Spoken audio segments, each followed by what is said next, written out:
ರೋಪನ್ನು ಬಿಡಿಸ್ಕೊಳ್ಳೋದೀಗ. ಬಿಡಿಸ್ಕೊಂಡ್ಬಿಟ್ಟು ಒಂದು ರೋಪನ್ನು ಈ ಗಂಟು ಹತ್ರ ನೋಡಿ, ಗಂಟನ್ನು ಹಿಂಗೆ ಹಿಡ್ಕೊಂಡು ಒಂಚೂರು ಹಿಂಗೆ ಕೆಳಗಡೆ ತಗೊಂಡು ಇದನ್ನು ಒಂದು ಗಂಟು ಹಾಕ್ಕೋಬೇಕು. ಇದನ್ನು ಒಳಗೆ ತಗೊಂಡು ಇಲ್ಲಿ ನಮ್ಮ ಕೈ ತೋಳು ಹೋಗೋಷ್ಟು ಜಾಗ ಮಾಡ್ಕೋಬೇಕು. ತುಂಬ ಲೂಸು ಇರಬಾರ್ದು, ತುಂಬ ಟೈಟ್ ಇರಬಾರ್ದು.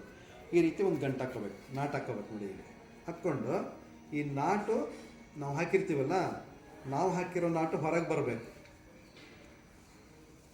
ಹೀಗೆ ಹೀಗೆ ಒಳಗೆ ಸರಿಸ್ಬೇಕು. ಇದು ಹೀಗೆ ಒಳಗೆ ಸರಿಸ್ಬೇಕು.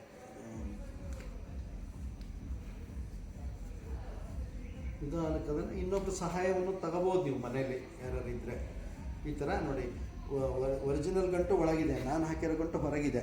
ಇದೇ ರೀತಿ ಬರಬೇಕದು, ಆಯಿತಾ? ಹಿಂಗೆ ತೋಳಿಗೆ ತಾಗಬೇಕು. ಆಮೇಲೆ ಈ ಹಗ್ಗ ಹಿಡ್ಕೊಂಡು ಅಲ್ಲಿ ಗ್ಯಾಪ್ ಇರುತ್ತೆ ನಿಮಗೆ ನೋಡಿ, ಈ ಥರ ಗ್ಯಾಪ್ ಸಿಕ್ಕುತ್ತೆ. ಹಿಂಗೆ ತೋರಿಸ್ಬಿಟ್ಟು ಅದನ್ನ ಹಿಂಗೆ ಹಿಡ್ಕೊಂಡು ಇದರೊಳಗಡೆ ಕೈ ಹಾಕಿ ಈ ಎರಡೂ ರೋಪನ್ನು ಹಿಂಗೆ ಹಿಡ್ಕೋಬೇಕು, ಆಯಿತಾ? ಹಿಂಗೆ ಹಿಡ್ಕೊಂಡು ಅದರ ನೇರ ನಮ್ಮ ಕಾಲನ್ನು ನೆಲದಲ್ಲಿ ಇಡಬೇಕು. ಇಟ್ಟು ಎರಡೂ ಕಾಲು ನೋಡಿ ಈಗ ಸಮಾನಾಂತರ ಬರಬೇಕು, ಅದರ ರೋಪಿನ ನೇರ ಬರಬೇಕು. ನಾವು ಇಟ್ಟು ಈ ಕೈಯನ್ನು ಹಿಂದಕ್ಕೆ ಕೊಡಿ ಬೆನ್ನಿಗೆ. ಇದನ್ನು ಎಳಿತಾ ಇರಿ, ಚೆನ್ನಾಗಿ ಜಗ್ಗುತ್ತೆ ತೋಡು. ಉಸಿರಾಡ್ತಾ ಇರಿ. 1 ನಿಮಿಷ ಹಿಂಗಿದ್ರೆ ಸಾಕು.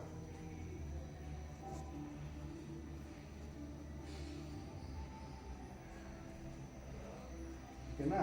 ಇದು 1 ನಿಮಿಷ ಹೀಗಿರ್ಬೇಕು. ಆಮೇಲೆ ಹಾಗೆ ಏನು ಮಾಡಬೇಕು, ನಮ್ಮ ಇನ್ನೊಂದು ನೇರ ಬರಬೇಕು, ಗೋಡೆಗೆ ಬೆನ್ನು ಕೊಡಬೇಕು. ನಾವು ಮೊದಲು ಸೈಡ್ ವೇಸಲ್ಲಿ ಮಾಡಿದ್ವಿ, ಈಗೇನು ಮಾಡಬೇಕು, ಗೋಡೆಗೆ ಬೆನ್ನು ಕೊಟ್ಟು ನಿಂತ್ಕೊಳ್ತೀವಿ. ಅಂದರೆ ಹಗ್ಗದ ನೇರನೇ ಇರಬೇಕು. ನಾವು ಹೀಗೆ ಹಿಂಗೆ ಬರಬಾರ್ದು, ಆಯಿತಾ? ಹಗ್ಗದ ನೇರನೇ ಇರಬೇಕು, ಕಾಲು ನೇರ ಇರಬೇಕು, ಕೆಳಗೆ ಈ ಥರ ಜಗ್ಗುತ್ತಾ ಇರಬೇಕು, ಉಸಿರಾಡ್ತಾ ಇರಬೇಕು. ತುಂಬ ಚೆನ್ನಾಗಿ ಅಭ್ಯಾಸ ಆಗುತ್ತೆ ನಮ್ಮ ಕೈಗೆ ಮತ್ತು ಕುತ್ತಿಗೆ ಭಾಗ. ಉಸಿರಾಡ್ತಾ ಇರಬೇಕು ನೋಡಿ. ಇದು 2 ಪೊಸಿಷನ್ ಆದಮೇಲೆ 1 ನಿಮಿಷ ನಿಂತ ಮೇಲೆ ನೋಡಿ, ಈಗ ನಾನು ಎಡಗೈಗೆ ಹಾಕಿದ್ದೀನಿ, ನನ್ನ ಎಡಗೈಗೆ ಹಾಕಿದ್ದೀನಿ ಅಲ್ವಾ? ನೀವು ಎಡಗಡೆಗೆ ತಿರುಗಬೇಕು. ಹಿಂಗೆ ಎಡಗಡೆಗೆ ತಿರುಗಿಬಿಟ್ಟು ನಿಮ್ಮ ಬಲಗೈಯನ್ನು ಇಲ್ಲಿ ಗೋಡೆ ಕೊಡಬೇಕು. ಗೋಡೆ ಕೊಟ್ಟು ಈ ಕಡೆ ಗೋಡೆ ಕೊಟ್ಟು ನೋಡಿ, ಹೀಗೆ ಈ ಕೈ ನೇರ ಈ ಗೋಡೆ ಸಪೋರ್ಟ್ ತಗೊಂಡು ಮತ್ತೆ ಈ ಕಾಲನ್ನ ರೈಟ್ ಅಬೌಟ್ ಟರ್ನ್ ಹಾಕ್ತೀವಿ. ನಾವು ಪೂರ್ತಿ ಆಪೋಸಿಟ್ ಡೈರೆಕ್ಷನಲ್ಲಿ ಹಿಂದ್ಗಡೆಯಿಂದ ತಿರುಗಿ ಬರ್ತೀವಿ. ಅವಾಗ ಏನಾಗತ್ತೆ, ಇದು ಚೆನ್ನಾಗಿ ಫುಲ್ಲಾಗುತ್ತೆ. ಇದು ಈ ಥರ ಉಸಿರಾಡ್ತಾ ಇರೋದು 1 ನಿಮಿಷ ಇದ್ದರೆ ಸಾಕು. ಈ 3 ಸ್ಥಿತಿಯನ್ನು ರೋಪ್ ನಂಬರ್ 9 ಮಾಡಬೇಕು. ಆಮೇಲೆ ನಿಧಾನಕ್ಕೆ ಅದನ್ನು ಹೀಗೆ ಬಿಡಿಸ್ಕೊಂಡು ಇದನ್ನು ಹೊರಗೆ ತೆಗೆಯೋದು. ಈ ಗಂಟು ಹಾಗೆ ಇರಬೇಕು. ಇದನ್ನು ನಿಧಾನಕ್ಕೆ ಹೊರಗೆ ತೆಗೆದು ಅದನ್ನೇ ಬಲಗೈಗೆ ಹಾಕ್ಕೊಳ್ಳೋದು. ನಾನು ಎಡಗೈಗೆ ಹಾಕ್ಕೊಳ್ಳಿದ್ದೆ ಮೊದಲು, ಆಮೇಲೆ ಬಲಗೈಗೆ ಹಾಕ್ಕೊಳ್ತಾ ಇದ್ದೀನಿ. ನಾನು ಆವಾಗಲೇ ಹೇಳಿದ್ದೀನಿ, ನಾನು ಹಾಕಿರೋ ಗಂಟು ಹೊರಗಿರಬೇಕು, ಮೊದಲು ಒರಿಜಿನಲ್ ಗಂಟು ಒಳಗಿರಬೇಕು, ಒಳಮುಖವಾಗಿರಬೇಕು. ಅಂದರೆ ಇದು ಔಟರ್ ಫೇಸ್, ಇದು ಇನ್ನರ್ ಫೇಸ್. ಇದನ್ನು ನೋಡ್ಕೊಳ್ಳಿ. ಮತ್ತು ಇದು ಉಲ್ಟಾ ಆಗಬಾರ್ದು ಹಗ್ಗ, ಆಯಿತಾ? ನಾವು ಹಾಕಿರೋ ಗಂಟು ಹೊರಮುಖವಾಗಿರಬೇಕು. ಇಲ್ಲ, ಆಯಿತಾ? ನೋಡಿ, ಹಿಡ್ಕೊಂಡು ಮತ್ತೆ ಅಲ್ಲಿ ಹಿಂಗೆ ಇನ್ಸರ್ಟ್ ಮಾಡ್ತೀನಿ. ಮಾಡಿಬಿಟ್ಟು ನೋಡಿ, ಇದ್ರೊಳಗೆ ಕೈ ಹಾಕಿ ನೋಡಿ, ಹೇಗೆ ಕೈ ಹಾಕ್ತೀನಿ, ತುದಿ ಭಾಗದಲ್ಲಿ ಕೈ ಹಾಕಿ ವೃಷ್ಟಿ ಹತ್ರ ಹಿಡ್ಕೊಂಡು ಈ ಹಗ್ಗವನ್ನು ಜೋಡಿಸಿ ಹಿಡ್ಕೊಳ್ತೀನಿ ಎರಡು ಜೊತೆ. ನೋಡಿ, ಇವಾಗ ಒಂದು ಲೆವೆಲ್ ಬಂತು. ಇಲ್ಲಿ ಕೆಳಗೂ ಅಷ್ಟೇ, ನೆಲದಲ್ಲಿ ಕಾಲನ್ನು ಹೀಗೆ ಇಟ್ಕೊಂಡು ಎರಡೂ ಕಾಲನ್ನು ಒಂದೇ ಲೆವೆಲಲ್ಲಿ ಇಟ್ಕೊಂಡು ನೋಡಿ, ಹೀಗೆ ಕಾಲು ತೋರಿಸಿ ನೋಡಿ, ಈಗ ಒಂದೇ ಲೆವೆಲಲ್ಲಿ ಇಟ್ಕೋಬೇಕು. ಎಸ್, ಇದು ಹಾಗೆ ಆಗಬೇಕು. ಈ ಕೈನ ಸುಮ್ಮನೆ ಬೆನ್ನಿನ ಹಿಂದೆ ಇಟ್ಬಿಡಿ, ಆರಾಮಾಗಿ ಜಗ್ಗುತ್ತಾ ಇರಿ. ಇದನ್ನ ನೋಡಿ, ಹೀಗೆ ಲೂಸ್ ಆಗಬಾರ್ದು, ಜಗ್ಗಬೇಕು. ಹೀಗೆ ಜಗ್ಗಿ ಉಸಿರಾಡ್ತಾ ಇರಬೇಕು. ಉಸಿರಾಟವು ತುಂಬ ಮುಖ್ಯ. ನಿಧಾನ ಉಸಿರು ತಗೊಳ್ಳಿ. ಇಲ್ಲೆಲ್ಲ ಸ್ವಲ್ಪ ಎಳಿತದೆ ನಿಮಗೆ, ಅದನ್ನು ನೀವು ಇಗ್ನೋರ್ ಮಾಡಬೇಕು, ಟಾಲರೇಟ್ ಮಾಡಬೇಕು. ಉಸಿರಾಟ ಕಡೆ ಗಮನ ಕೊಟ್ಟಾಗ ಅದಕ್ಕೆ ಗಮನ ಕೊಡೋ ತೊಂದರೆ ಆಗಲ್ಲ. ನೀವು ಉಸಿರಾಟ ಕಡೆ ಗಮನ ಕೊಡೋದನ್ನ ಈ ಕಡೆ ಗಮನ ಕೊಟ್ಟರೆ ನೋವು ಅನಿಸುತ್ತೆ. ಅದಕ್ಕೋಸ್ಕರ ನೀವು ಉಸಿರಾಟ ಕಡೆ ಗಮನ ಕೊಡಿ.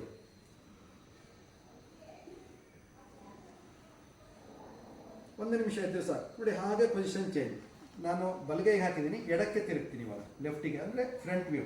ನೋಡಿ, ಹೀಗೆ ಜಸ್ಟ್ ಒಂದು ಕಾಲನ್ನು ಹೀಗೆ ನೇರ ಮಾಡಿದರೆ ಆಯ್ತು. ಈ ಕಡೆ ತಂದರೆ ಆಯಿತು. ಲೆಫ್ಟ್ ಸೈಡಿಗೆ ತಂದು ಈ ಥರ ಆರಾಮದಲ್ಲಿ ಇಲ್ಲಿ 1 ನಿಮಿಷ ಇರೋದು.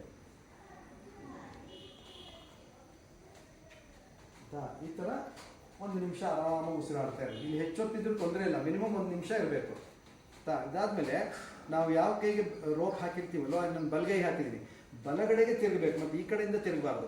ನೋಡಿ ಬಲಗಡೆ ಹಿಂಗೆ ಹೋಗ್ತೀನಿ ನಾನು, ಹೀಗೆ ಹೋಗಿ ಈ ಬಲಗೈಯನ್ನು ಅಲ್ಲ ಎಡಗೈಯನ್ನು ಗೋಡೆಗೆ ಕೊಡ್ತೀನಿ. ಈ ಕಡೆ ಬನ್ನಿ, ಈ ಕಡೆ ಬನ್ನಿ, ನನ್ನ ಮುಂದೆ ಬನ್ನಿ. ಬಲಗೈಯನ್ನು ನೋಡಿ, ಎಡಗೈಯನ್ನು ಗೋಡೆಗೆ ಕೊಡ್ತೀನಿ, ಬಲಗೈ ಹಾಗೆ ಇರುತ್ತೆ. ಸಪೋರ್ಟ್ ತಗೊಳ್ತೀನಿ, ಎರಡೂ ಕಾಲನ್ನು ನೇರ ಮಾಡ್ತೀನಿ. ನೋಡಿ ಇವಾಗ ಹೆಂಗೆ ಜಗ್ಗತ್ತು ನೋಡಿ ಶೋಲ್ಡರ್ ಪಾಯಿಂಟ್.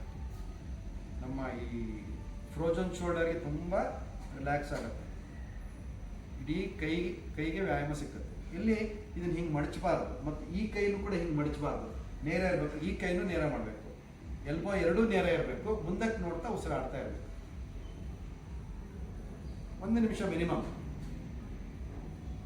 ಒಂದು 2 ನಿಮಿಷ ಇರ್ಬೋದು, 2 ನಿಮಿಷ 3 ನಿಮಿಷ ನಿಮಗೆ ಆರಾಮ್ ಅನಿಸಿದರೆ ಅಲ್ಲಿ ಹೆಚ್ಚೊತ್ತು ಇರ್ಬೋದು, ಏನು ಸಮಸ್ಯೆ ಇಲ್ಲ. ಮತ್ತು ಮಿನಿಮಮ್ 1 ನಿಮಿಷ ಅಂತೂ ಇರಬೇಕು, 60 ಸೆಕೆಂಡ್.